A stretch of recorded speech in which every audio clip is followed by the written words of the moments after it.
Hi, and this is Ronald Corpus Official and welcome to my vlog. And for this content, for this video, ating pag-uusapan o ating tatalakayin kung paano maiwasan ang pagngiyaw o pag-iingay ng ating mga pusa sa gabi.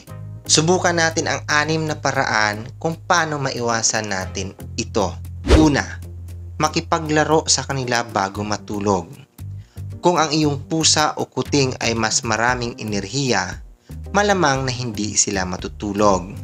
Ang pakikipaglaro sa kanila bago matulog dahilan para mapagod ay isang mahusay na paraan upang matiyak na sila ay nakakuha ng magandang pagtulog sa gabi. Pangalawa, iwanan ng pagkain at tubig.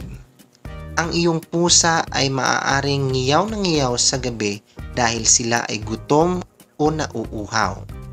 Bago matulog, magandang ideya na mag-iwan ng tuyong pagkain ng pusa at tubig sa mga lagayan ng pagkain nila upang sila ay makapagmeryenda at umiinom ayon sa gusto nila. Pangatlo, linisin ang kanilang litter box. Ang mga pusa ay kilala sa kanilang pagiging malinis. Kung ang kanilang litter box ay marumi at hindi malinis ang amoy, malamang na hindi nila ito gagamitin.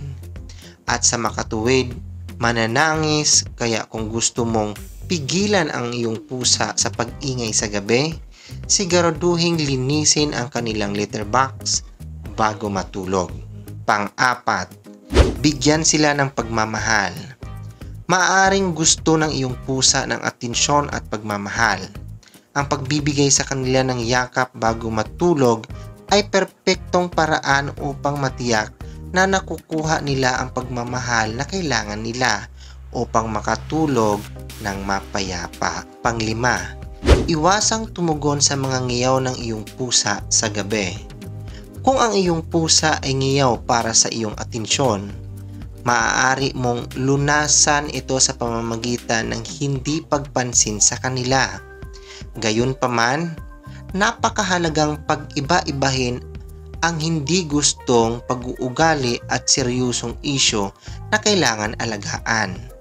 Maaring sila ay ngiyaw sa gabi dahil sa sakit sa pusa o hindi komportable. Hindi ito dapat baliwalain at dapat palaging suriin ng isang veterinaryo. Pang-anim o panghuli, suriin kung may nakakagising o nakakagambala sa iyong pusa. Ang isang ilaw o isang bagay sa labas ay maaaring nagiging sanhi ng pagngiyaw ng isang pusa. Ang paghahanap ng mga paraan upang maiwasan ang paggambalang ito, tulad ng pag-off ng mga otomatikong ilaw, ay maaaring maging mahusay na paraan upang maiwasang maistorbo ang kanilang pagtulog. So, yun lang. So, sana meron kayong natutunan for this content, for this video, kung paano natin maiwasan ang pagmiyaw o pag-ingay ng mga pusa sa gabi. So, once again, this is Ronald Corpus Official na nagsasabing kung hindi ka pa nakasubscribe ng aking YouTube channel, so please subscribe to my YouTube channel, and kung nagustuhan mo yung content nito, so paki-like, and kung ito po ay karapat dapat i-share, so i-share po natin para po sa kaalaman nating lahat na merong 6 na paraan na pwede nating subukan upang maiwasan ang pagmiyaw o pag-ingay ng ating mga pusa sa gabi. And mag-leave po kayo ng comment, any suggestion, opinion for the next vlog or additional information about this content kung paano natin maiwasan ang pagngiyaw o pag-ingay ng mga pusa sa gabi. Meron po tayong 6 na pwede nating subukan na mga paraan.